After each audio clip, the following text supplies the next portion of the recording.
So why don't you go ahead and introduce yourself and kind of... Do I talk to you the whole time? Yeah. I don't. Okay. I'm Karen Kwiatkowski, retired Air Force Lieutenant Colonel, and I spent my last 4.5 years of 20 in the Pentagon, and my last almost a year working in the Office of Near East South Asia. And that's where Near East South Asia is like the Middle East policy, Office of Secretary of Defense policy for the Middle East region. And that's where I really, in that final year of my service, is where I was really exposed to some of the things that I've been speaking out about since I've retired. Okay. How much? So let's start off here. Let's see, we're going to start off with all this stuff. Okay. So, at what point did you kind of realize that something was seriously wrong with what was happening in this environment? I was moved into Near East South Asia from Sub-Saharan African Affairs in May of 2002, and the folks in the Middle East office had a shortage of manpower. They had lost some people earlier than they expected, and they had put out a call for volunteers amongst the policy staff. And I did not volunteer. No one volunteered to come work in the Middle East office. So finally they mandated a few folks, and I was one that was basically directed to go over there. And prior to that, I worked in Sub-Saharan African Affairs, not an important area for George Bush. So when the George Bush administration came in, you could kind of call Sub-Saharan African Affairs defense policy a backwater. So I had no real concerns about anything going on until I was moved into the Near East South Asia office. And my very first day in the office, I sat there with my coworker, who was the Egypt desk, and she explained to me as we were talking about different things, and I was probably griping a little bit about, I can't believe I got sent over here and that kind of thing. And she was saying, well, and this was out of the blue in a sense, she said, if you have an opinion on the, if you have a pro-Palestinian opinion on the Israel-Palestine issue, this is not the place to bring that up. You keep those opinions to yourself here in this office. And I thought that was strange because my assignment was, at that time when I first worked there, was Southern Arabian Gulf. I had Bahrain, Yemen, those countries. And, you know, I just didn't think of those as being an issue, a place where I would be concerned about Israel and Palestine. It wasn't in our conversation. She brought that up out of the blue, and that was to help me understand the environment that I had just entered into. A very politicized environment, a very pro-Israel environment. There's really nothing wrong with that. I mean, Israel is a military ally of this country. But to be told about a certain political opinion that you should be either hold or otherwise be wary of, that was surprising. And so I would say the very first day I had a sense that some things weren't right. And as I look back, I think part of the reason that this person advised me in such a way is that she had already found this out the hard way. And so she's trying to help me. So yeah, that was the first day. Shortly thereafter, other things happened, and my eyes were opened. I asked coworkers to explain why things were being done in the way they were being done. I was very surprised that we were so far advanced in the planning for an Iraq war in May of 2002, when I had no sense that there was any planning for a war in Iraq prior to that.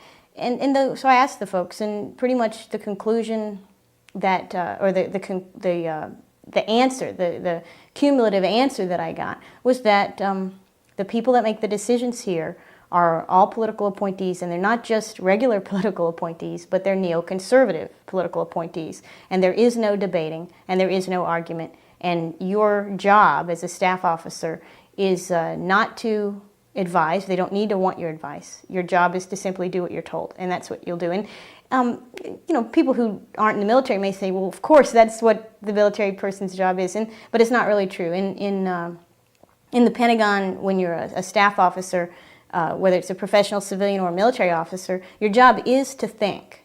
You know, we have people at the mid-level and higher-level field grade ranks, and their job is to think and to assess and to advise at a low level, but certainly to advise and to think. And I was being told in this office, no.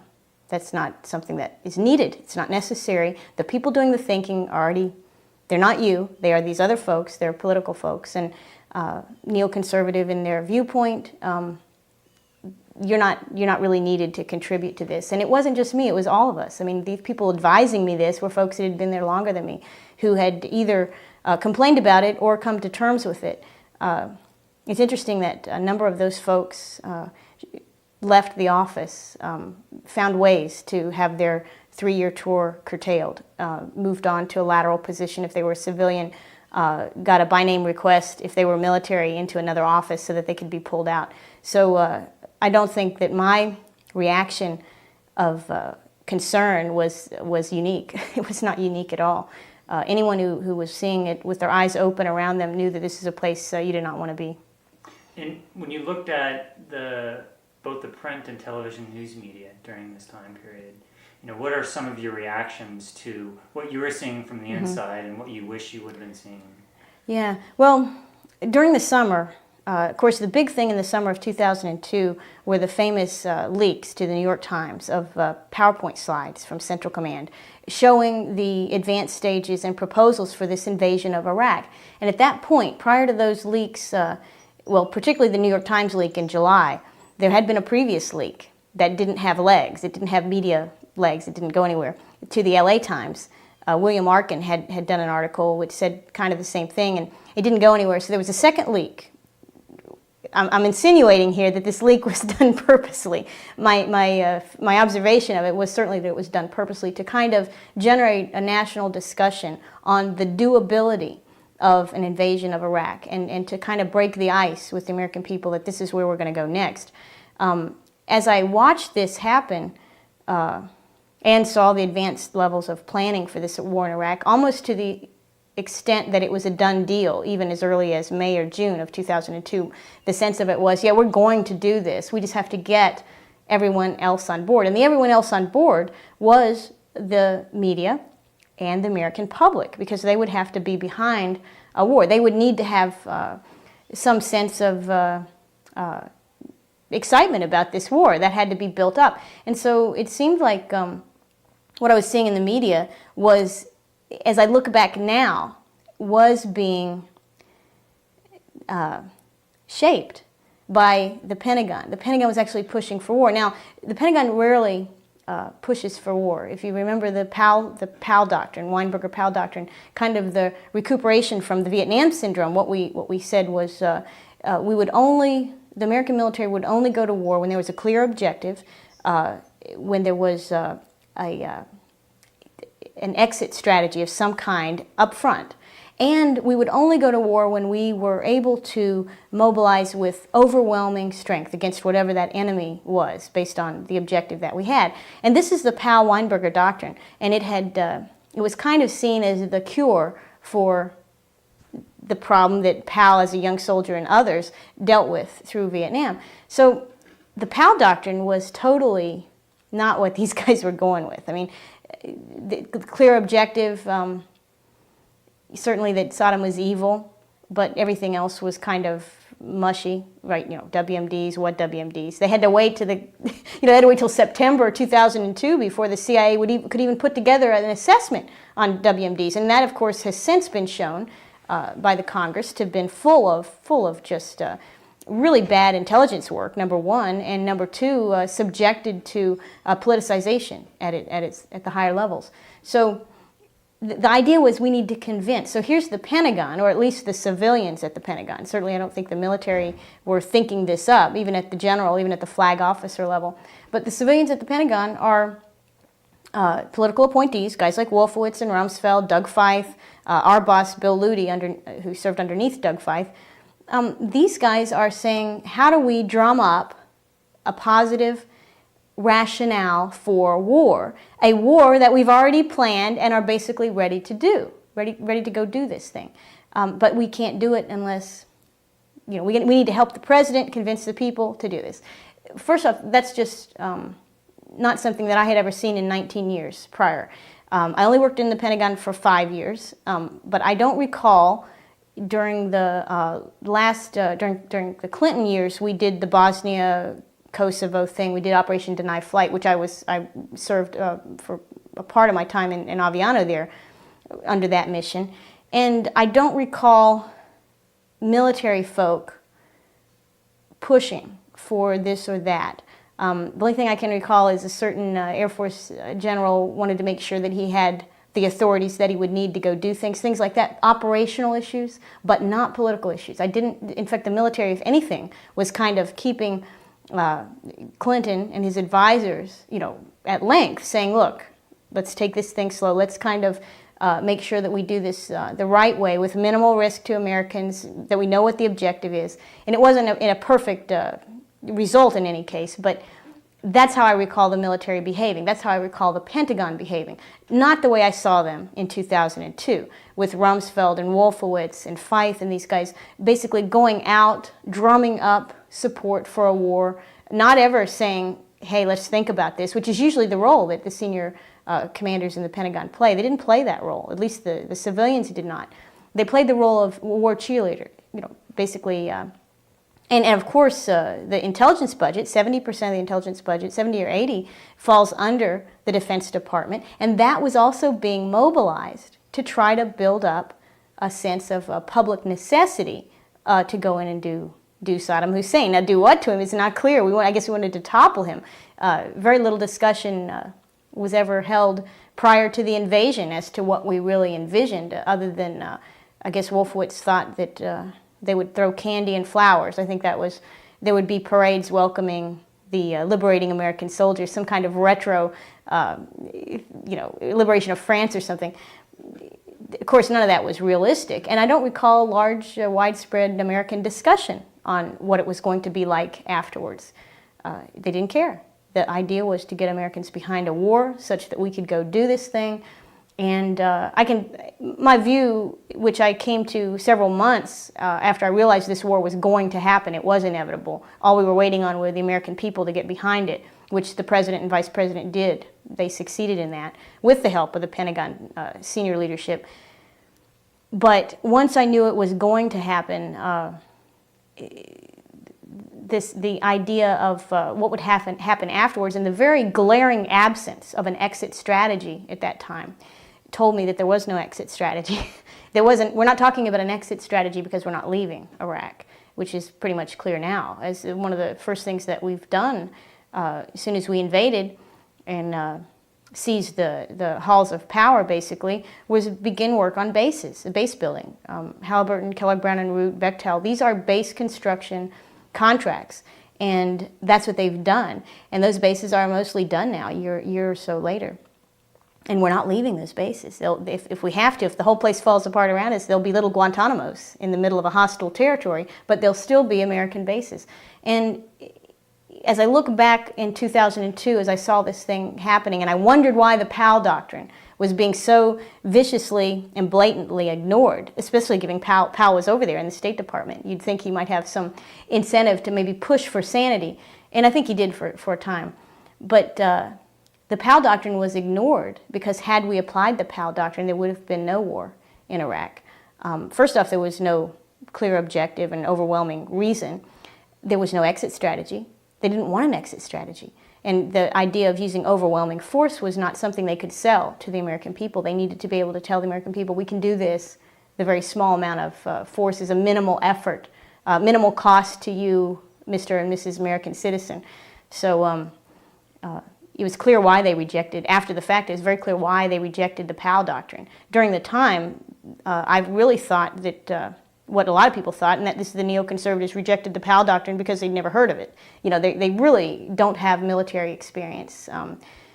These guys are not, most of the people making the policy have very little sensitivity and understanding of what the military is, how it works. Their views on world power and balance of power and how to change the world are really immature, very immature views. Like boys that play with toys, you play war games. You're not limited by reality. There's an element of fantasy involved when you play cowboys and Indians. That's what these guys are. That's where they are in their strategic thinking as far as war. Now, at a larger level, the idea that the neoconservatives had of permanently reshaping and changing the Middle East through permanent placement of very, very strategically located bases in Iraq. There's something of good strategy there. If you are okay with lying to get there, which is what they did and what they had to do was to lie to get there. I mean, because they could have told the American people, look, the biggest oil fields, certainly the second biggest, but possibly the largest oil fields in the world that we know of are in Iraq. Saddam Hussein is not our friend. We are dependent on oil. China wants this oil 15 years from now. They'd like it now. The only way that we will be able to stay on top, which is what the neoconservatives care about, staying on top, is to occupy Iraq and place our military bases there and basically leverage the rest of the Middle East through this process. Now, that is something that we could debate. Sane and normal people can discuss this. Is this in our interest? Is it something we can do? And it could have been sold to the American people. Most likely, American people would have said, is there a non-war way of getting to the same conclusion? And of course, there are many non-war ways to have gotten to the same place. The neoconservatives did not want that debate. Therefore, they created, the artificial reasons, which we now know. In 2004, we now know that these reasons were almost entirely false, which is just an awful thing to think that your government would lie to you in order to take over another country. It's not unprecedented, certainly in their history, that's happened. But you'd think in the age of the internet, in modern media, connectivity, global connectivity that we have, you'd think that that the American people could not have had the wool pulled over their eyes so easily, or the Congress itself have the wool pulled over its eyes, and yet it's exactly what happened. So, and do you fault the media to some extent for not asking why we were doing this? The American media is at fault. If you think about the media in an interconnected world, and you include the international media, it really makes the American media look a lot worse, because the international media, who are often predisposed to be critical of United States policy. Granted, American media shouldn't be predisposed to be critical of our policy, but the overseas media, in their predisposition to question what it was America was doing, and in their use of a far wider range of sources, international sources, understood very well and very quickly what was going on in this country. They understood, the international media. And many, if you look back now, you'll find that the same questions that the American media 2 years later are beginning to ask and are beginning to say, we really should have asked that question. These questions were being asked in the international media. And folks who are news nuts, or people that stay on the internet and read a lot of news and get their sources from more than just domestic media on international subjects, they knew. In fact, that's the core of your criticism that came from academia, that came maybe from some of the left-wing side of the house. These guys were getting information, very valid information, from sources that the American media was pretty much not even including. And I don't know if it's reporters or if it's editors, because the editors are the ones who say, I don't want another story like this, I want a story like this. The editor is the one that says, look, if you lose your access to your Pentagon sources, if you lose your access for my media corporation to the White House because of this story or that story, you cost me money. Therefore, I'm advising you as your boss, don't lose my access. And it was very clear that this administration has been effective in holding access to reporters hostage to the kinds of stories that they produce. And if you notice, there's a few I shouldn't say old, but there's a few independent American broadcasters. And the one I'm thinking of is who's the lady, the White House correspondent? Helen Thomas is a prime. Helen Thomas is a prime example. Just start from your point. Okay, but there's some American reporters who stood up to this kind of thing, and I think a good example of this is Helen Thomas, who reported on many, many White Houses, and she is one of the few who sets the standard for asking hard questions. I don't know if it's because she is very experienced. I don't know if it's because of her particular views, but whatever it is, she sets an example, and it's an example that many of the baby boomer age reporters, Helen Thomas is far beyond baby boomer age. The folks in the generation after her, the baby boomer generation, 45 to 65, these reporters conformed just as that generation has always done. That generation, I'm sorry to say, and I'm the tail end of the baby boom myself, but that generation has conformed consistently and has indulged itself and has never really achieved. I think we talked about, we haven't talked about it, but the idea of a greatest generation, that's a false concept. But the idea that the World War II generation was somehow a very unique and special generation, people that could self-sacrifice, people that could contribute of themselves for the betterment of the country against odds, against harsh economic conditions, whatever. This is a false idea that there's some such thing as a greatest generation. However, the baby boomers would never receive that label, okay, because they don't sacrifice and they don't take risks that are anything beyond comfort zone risks. And so I think they are the ones that failed. And if you look at the reporters in this country who have, American reporters who have pushed the envelope, who have asked the hard questions, it's been the ones younger. This is the X and Y generation reporters. These guys are not conforming. These guys are asking hard questions. Unfortunately, their bosses are the guys in the baby boom generation. So they have some restraints placed on them. But to an extent, this whole problem of being sold a package of lies in order to go conduct a war for reasons that exist but are still not openly shared. Permanent occupation of Iraq is an objective. We haven't talked about that. We haven't really admitted that we intend to be there for 20 years. Senior military officers have said this, but it hasn't really become part of mainstream thought. But this is a problem that all Americans share in to a certain extent. It's not just the media that didn't ask the questions. It's not just the Congress that didn't do their job. It's not just George Bush and Dick Cheney, baby boomers themselves, who are pushing lies, who feel that it's okay to lie to get your way. It's all the rest of Americans who say, I don't really want to rock the boat. And not rocking the boat is, to me, a very clear characteristic of the baby boomer generation. And, we think of them, but they're the ones that marched at the college campuses.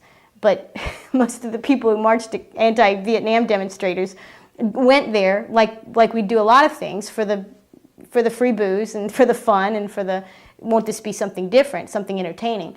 I don't give them huge credit for being independent thinkers. I give them huge credit for following the pack, and that's exactly what we've all done in this country, and that's why we have the situation in Iraq, which we have to live with. We've gone into a country, destroyed its infrastructure, destroyed its form of government, not that it was a very good form of government, but it was something that worked, and replaced it with something that is not only very, very corrupt, financially corrupt. The folks that we've put in place in Iraq are awful, crooked people, no better than any of the folks that they had under Saddam Hussein. But also it doesn't work. See, there's some things that are corrupt that actually work. The mafia tends to work. It's sustained itself for a long time. You can say, well, they're crooked, but they work. What we have put in Iraq does not work. It's not only crooked, but it does not work. So we have to live with that. All the dead folks on the Iraqi side, all the dead Americans, maimed Americans, people that are injured psychologically as a result of being put in that situation unnecessarily. All of us in America will live with that. It's not just the media's fault, not just the Congress's fault. It's all of our fault in a sense for not standing up and demanding answers and demanding that the rule of law be followed. We have a constitution in this country, and the Constitution says that that the Congress declares war, not the president. And the Constitution doesn't really prohibit the Congress from doing what they did, which was to say, whatever you want to do, Mr. President, it's fine with us. But it by its very nature, discourages that kind of granting of executive authority. And our Congress, of course, ignored that. But the people also ignored that. The people were only too happy in this country to say, oh yeah, Saddam Hussein is a really bad guy, and we should go do something about him. We should finish what we started back in 1991. So all these things, lazy thinking, lazy Americans, and we all are going to pay for that. And when you look at the kind of the state of the news media, what you have is reporting events. Following the public relations campaign of the Bush administration, every day they were out there giving little incremental news. They're pushing the story forward, and that's what the beat reporters are focusing on. Now, as an intelligence analyst... Well, I'm not an intelligence analyst, but a policy analyst. But policy analyst, when you're looking at, events and issues, complex issues over time. Now, when you look at this time period, and you look at shifts that are being made, the Bush administration's attitude towards the UN, or can you kind of elaborate what kind of patterns that you saw within Bush administration's PR campaign? Well, certainly fear-mongering is the biggest characteristic. You know, the continual hammering of information that we at the time inside the Pentagon knew to be false information about Saddam Hussein's ability to send UAVs with chemical weapons, Saddam Hussein's capabilities. This was something that the military and the intelligence community had looked at for a long time. And so the focus that Saddam was dangerous because of these things didn't ring true to most people watching it. The fact that they continued to hammer this tells me that the objective was not about the truth or even educating people, but the objective was to inspire fear. Certainly the linkages back to 9/11, certainly we knew. The Congress has said, oh yeah, there was no relation between 9/11 and Saddam Hussein. Well, we knew that. People who watched the intelligence already knew that. The neocons, of course, didn't believe it, but the rest of us, the body of the intelligence work, knew that there was no relationship. And so the fact that Bush and Cheney would continue to make those public statements tells you that what they were doing was pure propaganda. It was really to inspire fear, to tag on to that anxiety that had been generated from 9/11 in order to gain support for their war. So that was one thing. Now, Bush has always had contempt for the United Nations, and so, in a sense, does one of the Republican platforms, in a sense, is this idea that our sovereignty is sacrosanct, which it is, and I certainly agree with that. I'm a conservative myself. So Bush made points in treating the UN badly with some of his conservative base, who doesn't like the UN for other reasons. But in, I think it was November, Secretary of State Powell was able to convince George Bush that if he wanted to have a real coalition, not just this fake coalition or coalition of the willing, the odd 20 soldiers here and 20 soldiers here with 150,000 of Americans, that's not quite a coalition. If he wanted anybody beyond Great Britain, that he would need to try to get some support from the United Nations. And he convinced him to go back there. Now, Bush, I think, as a person, I don't know him, of course, I don't believe that he really cares what the UN thinks in his heart of hearts. But it is interesting that now that he's defending his position, long after the fact, now that the truth is coming out about the lies that were told, that one of the things he says is that, look, the UN wanted us to do this, which, of course, is again, rewriting history to make it fit your own needs. But the patterns were very much... not the patterns that you saw with the Bush administration. It may be normal for governments to do this, but I would see it much more consistent with an advertising campaign, with a product, with marketing. They were basically marketing a product. And that product was, we need to go in and do this war in Iraq. We need to get rid of Saddam Hussein. They didn't say occupy the country, but that they didn't need to, because once we were there with our troops, we would occupy the country, we would build our bases. That was the unsaid part of the deal. But really what they were doing was marketing a product. And I think that's very different, I think, than making statesman-like decisions or conducting the government foreign policy in such a way that it preserves American interests. That's not what they were doing. They were marketing a product. They had this product on the shelf. That was we're going to take over Iraq. We are able to do it, but we need to find out what the customer base looks like. Will they buy this new Coke? Well, they did buy it for a while, and then after they tasted it, the American people and the media and everybody else has said, oh man, this really sucks. Not good. So, but it was a marketing campaign, not a governance, not anything that is a mark of governance. That's how it looks to me. And if you were, put your shoes in a journalist, outside of the information that you were hearing, but with your kind of background of like looking at these type of patterns, what would you have done just with the declassified information that was out there? It's a hard question. The pressure on American journalists from their media corporations and from their bosses who didn't want to lose access was a lot. So there were journalists, American journalists, who did try to publish stuff, and I think you've talked to some of them, Jonathan Landay and Warren Strobel at the Philadelphia Inquirer. Knight Ridder. Yeah, Knight Ridder. These guys... just start that segment again. Okay. There were some examples of American reporters who, within the constraints of their employment, were able and did ask many of these hard questions and expose some of this stuff. And two examples of them are the Knight Ridder reporters, Jonathan Landay and Warren Strobel, who I know Warren personally. But and there's others there at Knight Ridder as well who worked closely. Some of them had some good contacts down at Central Command. And so they understood not just what was the unclassified information, but also with good reporting, actually talking to people in the Pentagon about specific things. They did that, and they reported on it. And if you go back and look at the body of work that the Knight Ridder organization produced, you will see that if only that had been on the front page of the New York Times and the Washington Post, things would have been different. But those things were not on the front page. Knight Ridder's reporting, in fact, I believe they've won an award for the level of war reporting that they did. Very good stuff. American-produced stuff. We didn't have to rely on overseas media.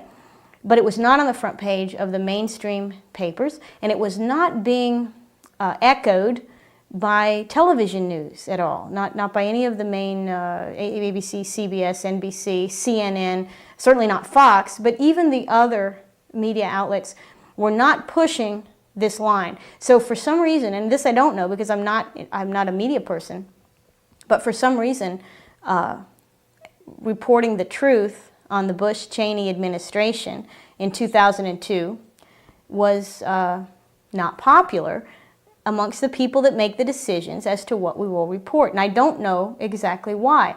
It's funny, I remember during the Clinton administration, there was a huge amount of talk, and I guess you still hear it, about the American media being liberal, being left liberal, democratic in orientation as opposed to Republican. You hear these things, and yet Bush and Cheney were Republicans, had a very narrow mandate, if any mandate. I mean, there was some concerns in the 2000 elections, and you would think that the so-called liberal American media would have picked up on things that Knight Ridder was doing and said, "Oh yeah, this is true. Here's a fact. Here's evidence. Here's what we know," and yet they didn't do that.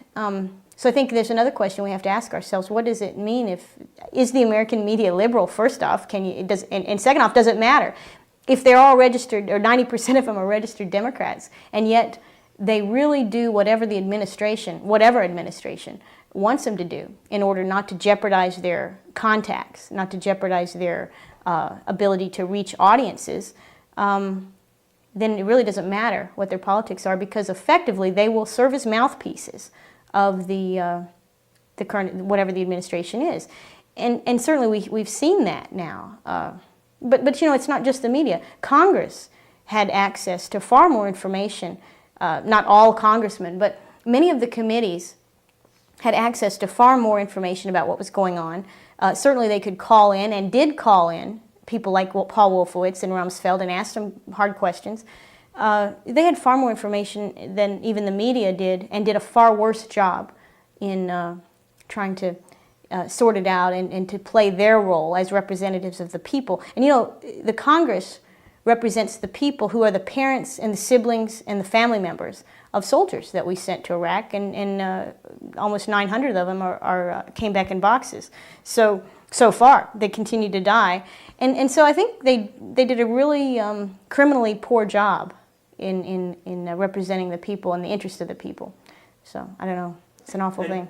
And when you look at the, I think you mentioned these talking points that you're receiving in the Office of Special Plans. Oh, yeah. And then when it was on the front page of the New Sure. York Times, they're deleted. So can you... Well, in the fall of 2002, the Office of Special Plans was formally split off from where I worked in Near East South Asia to be its own entity. It was still under the same boss, Bill Ludi. But they one of the services that they would provide to us, the sister organization, and other staff officers throughout policy, was a set of classified talking points that we would include. We were directed to include these talking points in all of the papers that we would prepare for internal use up the chain to brief various people. So for example, if my civilian boss had a meeting with the Moroccan ambassador to chat about what's going on in the world or the region, I would include those talking points from OSP in their entirety. We were directed to use them exactly as they were, completely, don't edit anything, and if you had something that came up 2 weeks later, don't go use the old ones, call them and get a new set. So I actually received not just a set of OSP talking points, but multiple sets as they evolved over time. And I actually looked at them and read them, which was my mistake really, because as I saw what they were saying, they were written in a way that made them sound very believable, but the things that they were saying were not substantiated by intelligence in all cases. An example of this is one of our talking points from OSP would say Saddam Hussein actively seeks uranium in Africa. Well, the intelligence on that said that Saddam Hussein in the late 80s, during the Iran-Iraq War, actively sought uranium and other nuclear-type support materials in Africa, but he hadn't done it during the 90s. He hadn't done anything like that since then. But that's not what the talking point would say. The talking point would gloss over the fact that things have changed and simply indicate that this was an active, ongoing type program. The talking points would emphasize that Saddam Hussein gassed the Kurds. Of course, this is something we talked about. I mean, the media had this frequently. He gasses his own people. And of course, the whole story of the gassing of the Kurds he did use some gas. We actually sold him the materials because at the time we were supplying Iraq in their war against Iran, and Iran also was gassing Kurdish villages on the border country there. So it wasn't as if the context of that gassing, there's no justification for that, but the context of it in the talking point would be not only did he do it unprovoked and under no other contextual reasons, but that he was ready to continue to do that. And again, that's false too, because we knew when he had last used his gas against his own citizens or the Kurds and during the Iran-Iraq War, and it was back in the late 80s, not any time sooner than that. So that was another example. They had one of the talking points that ran for a long period of time up through November, and then it was suddenly eliminated, was the Mohammed Atta meeting in Prague. You know, the meeting that Mohammed Atta allegedly had in Prague with a member of the Saddam Hussein's intelligence organization. This was reported as if it was a fact, when in fact it was never a confirmed fact. It was a single point of report, denied by the Czechs, denied eventually on the front page of the New York Times by the FBI, who said, well, it didn't happen because we were watching Mohammed Atta and he was here in the States during that same time frame. Therefore, we know that meeting didn't happen because we had eyes on this guy prior to 9/11. Of course, that's embarrassing for the FBI as well to know that they were watching Mohammed Atta, but beside the point, once the New York Times came out with that statement by the FBI and by the American intelligence communities that basically said the Mohammed Atta meeting in Prague did not happen, then it was eliminated from our talking points. Now, the interesting thing is Dick Cheney continues to insist that that meeting happened, which just tells you how behind the power curve Dick Cheney is when it comes to the truth. But the OSP talking points did eliminate. They did respond to the news media to eliminate a very stupid talking point. But there were other stupid talking points that were not exposed by the New York Times, that were not corrected in the public mainstream, should never have been written in our talking points, because certainly the intelligence never backed these things up anyway. But we were still propagandizing our own people through these talking points. This is what you want to say to all of your guests and visitors so that they'll understand why it is so imperative that we do go into Iraq. So I saw these things. And the use of internal talking points to help and guide people is very common in the Pentagon. You know, if you need a legal opinion, you go to the lawyers and you get the legal opinion. But these talking points were largely, I would say, 60% invalid, in the sense that what they indicated was not what was substantiated by the intelligence.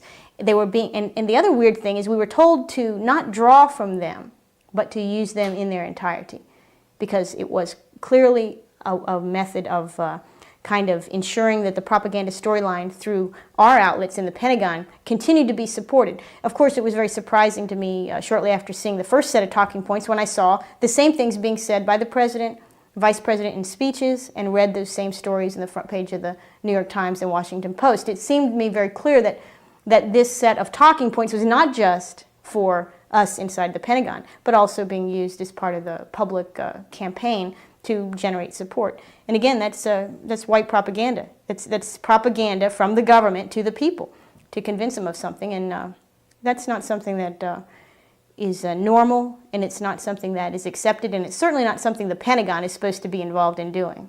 So can you describe the difference between propaganda and education?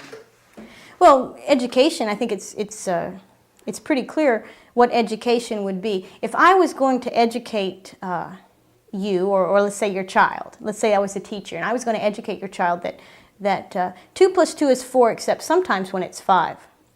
And your son or daughter came home and said, I'm learning a lot in school, 2 + 2 is 4, but then sometimes it can be 5.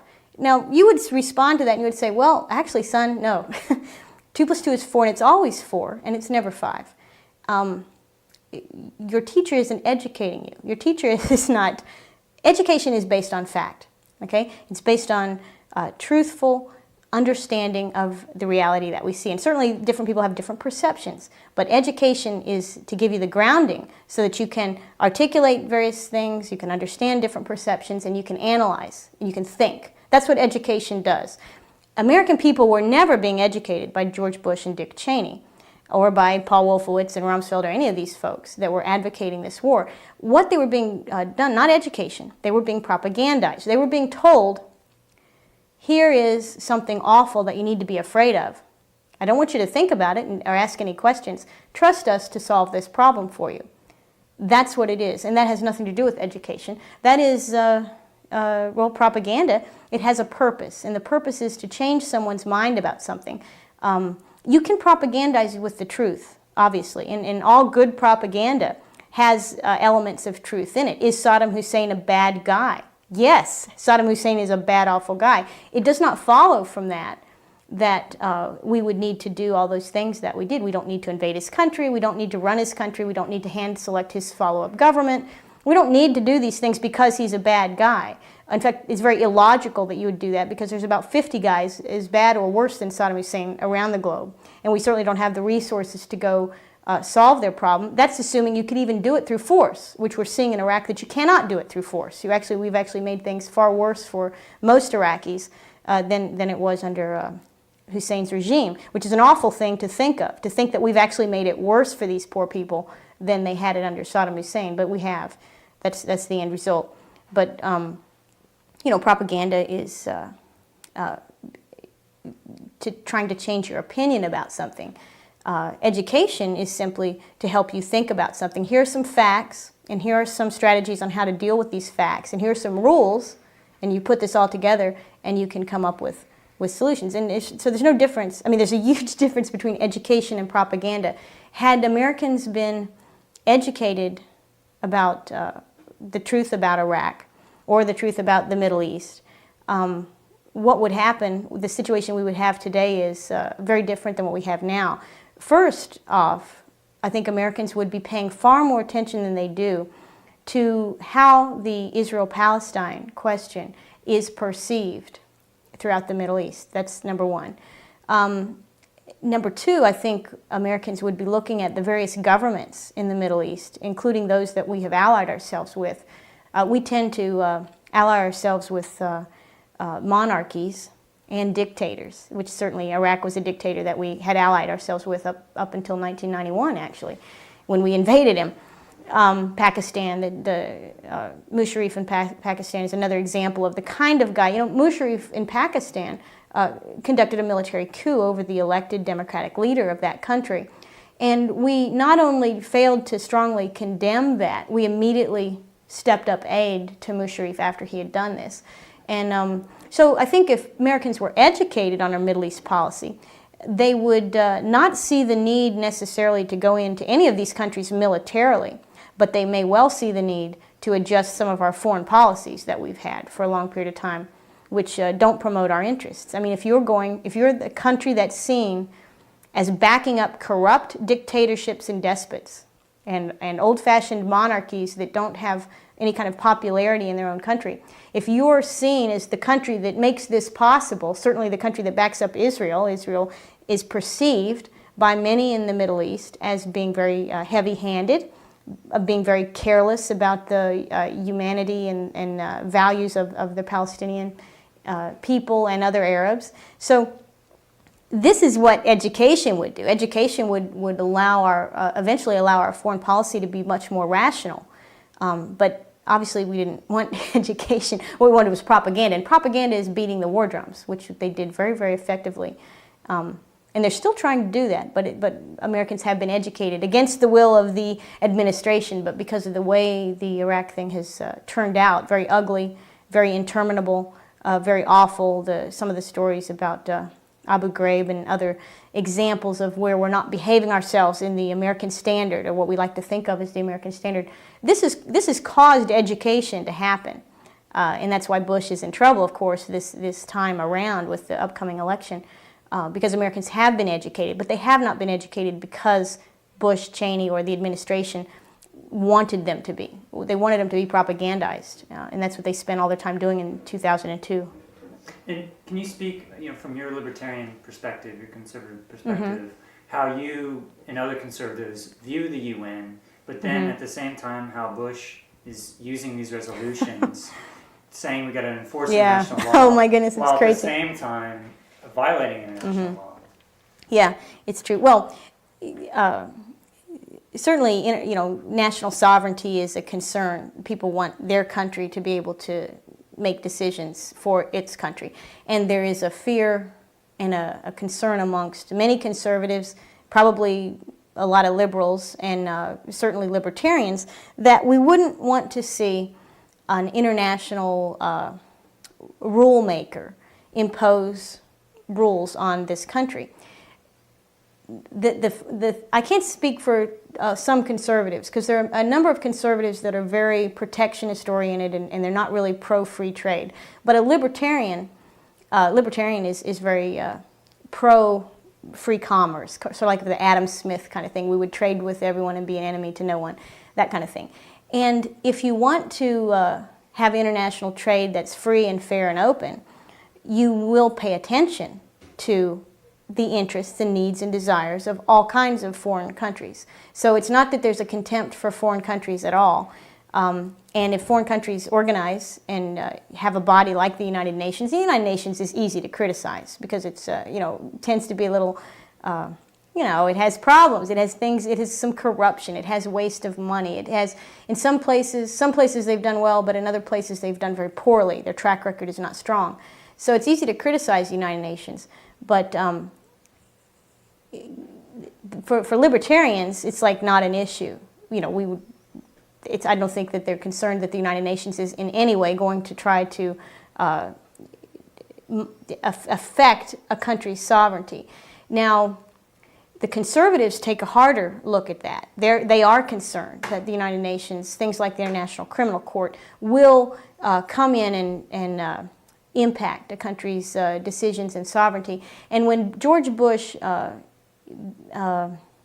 speaks and Cheney speak kind of denigratingly of the UN, contemptuously of the UN, that's the audience that in part they're appealing to. The folks that think that the UN is awful and it's just sitting there ready to put its, have its clutches on our Constitution and tear our Constitution up and tell us what to do. But the driving force behind the Bush administration, and I would say any administration, probably Clinton was the same way, is self-interest. And it is in Bush's self-interest to do a number of things that seem very inconsistent and hypocritical. He says after the fact that we needed to do something about Saddam Hussein in order to restore the honor of the United Nations, because the United Nations had become ineffectual. That's not necessarily true, but that's one storyline. At the very same time, we have just cut off aid, military assistance and other kinds of aid to all kinds of countries who refuse to give us an Article 98 exception to the International Criminal Court. And an Article 98 exception means that if George Bush or Henry Kissinger, he's a great example to use because he's on the wanted list, I guess, of some of these countries. If Henry Kissinger travels to a country and he is then arrested by a citizen's arrest by some other nationality and turned into the International Criminal Court for some case, an Article 98 exception means that that country will not extradite an American citizen to the court or to a third country where the court might be conducting its work. So we ask for all these things. We don't want international law. Certainly the invasion of Iraq was never justified in any interpretation of international law. It just doesn't make any sense. It's inconsistent with that. So it's really just a matter of self-interest. Bush uses the UN when it looks like it's something that can justify a sovereign decision or a unilateral decision that he has made. And when it serves his purpose, then he also rejects the UN. I think it's really funny. Bobby Fischer, the Bobby Fischer story. Have you followed that at all? Well, Bobby Fischer played chess in Yugoslavia when Yugoslavia was under UN sanctions. And the United States said, we don't like that. We want to uphold the honor of the UN. This is back in 92, 93. So put out a warrant for Bobby Fischer's arrest for violating sanctions with Yugoslavia because he went and played chess there.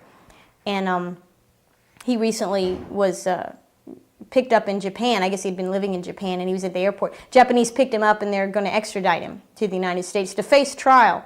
So we're going to try Bobby Fischer because he violated UN sanctions back in 92. At the same time, George Bush is not, he's punishing and threatening, or the administration is, all kinds of countries who will agree to extradite American citizens who might come under international criminal court proceedings. So it's very much a game of what works for me, and that's all I can say. I think truly George Bush, he has contempt, like many people in America do, for the United Nations. But the real thing with George Bush is he has contempt for anyone, including American citizens, who have something different to say, who disagree with him. And I think that's very clear with these so-called free speech zones that have been set up. I think it's very interesting. We've gone in this country, how many years? 226 years, at least over 200 years, and we never had a need for a free speech zone. I think most people thought that the whole country was a free speech zone. And now we have free speech zones. If the president goes to a city, if you have a T-shirt that says something, maybe a pro-Kerry, I don't know, something that doesn't please George Bush, they'll relegate you to a free speech zone, which is very strange, very, very strange thing. So I think Bush has contempt really for anyone who disagrees with him, and that would include the UN, unless it serves his purpose to use them, which he clearly has done. And when you look at the beginning of March 2nd, and then March 9th, the London Observer had reported that Frank Cause of the National Security Agency had actually ordered the United Kingdom to continue, to kick up their, surveillance on the UN. Can you speak to? I know nothing from a first-hand basis of that at all. But yeah, I think one way that we look at the UN is as an adversary, kind of as an entity. Instead of an organization, we actually see it as one more entity, a force to be reckoned with. And, would we spy on them? Yeah, of course we would, and I'm sure we're not the only ones. But, yeah, I think it just speaks to the adversarial relationship that George Bush has really with almost everyone. And that includes Americans. That includes, it's funny, to this day, George Bush has yet to attend, or Dick Cheney, a funeral, as far as I know. Not a single funeral from soldiers. Bush has visited soldiers in the hospital. He's done that.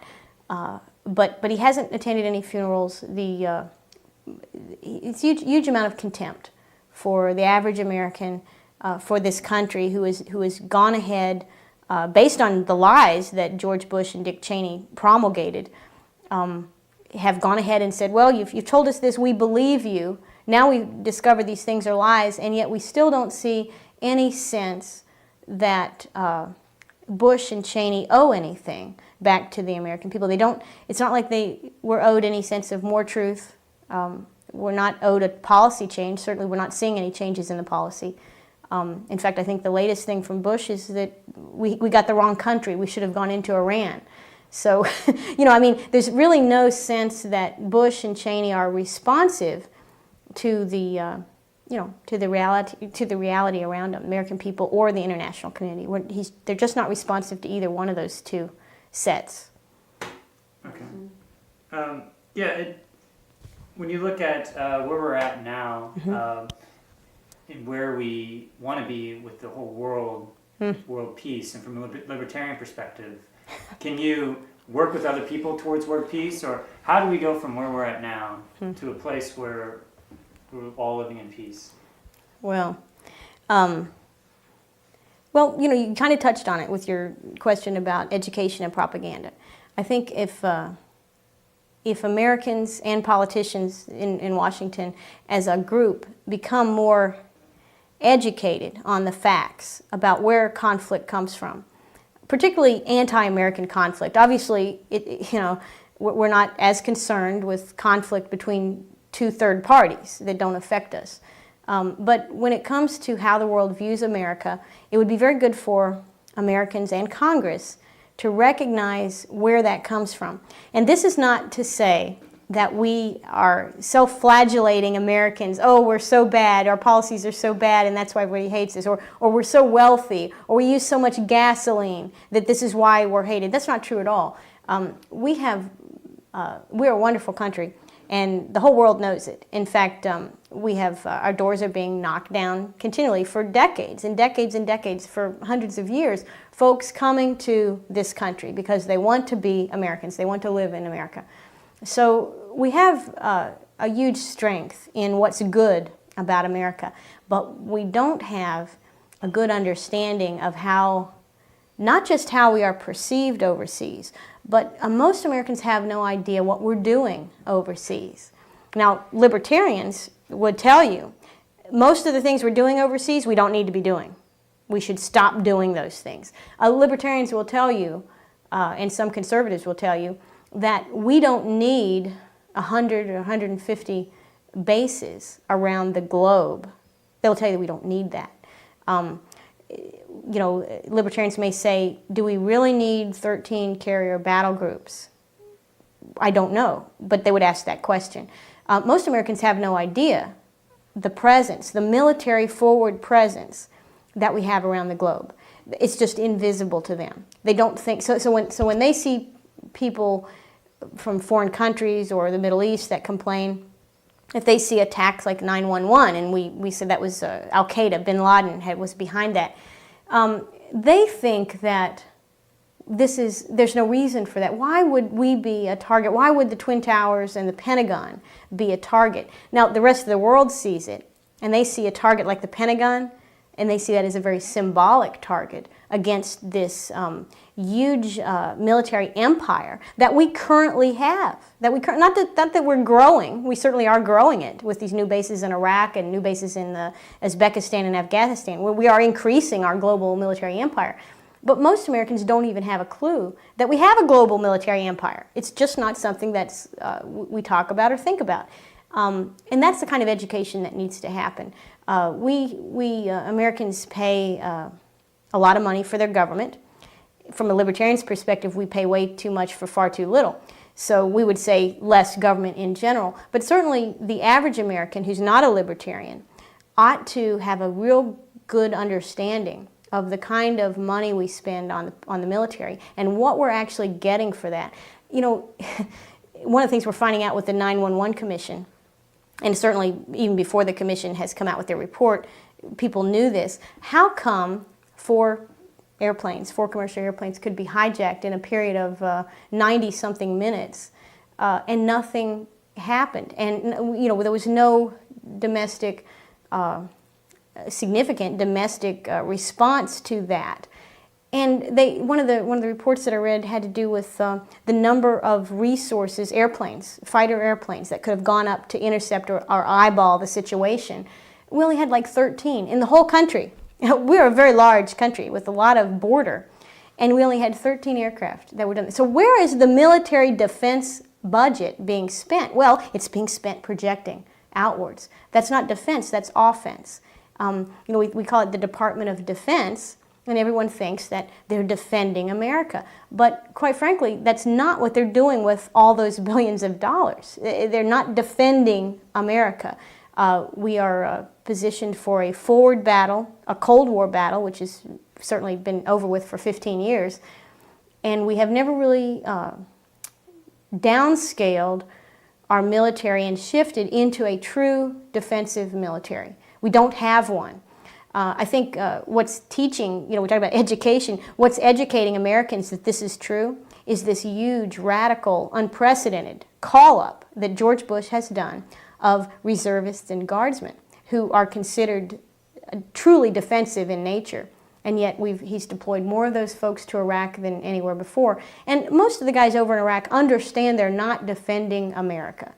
They may be doing many different things, but they understand they're not defending America. Of course, we all know that now. Saddam Hussein was no threat to America, so there was no reason to go over there. But even the folks that are there now, they might be helping Iraqis, they might be shooting Iraqis, but they're not defending America.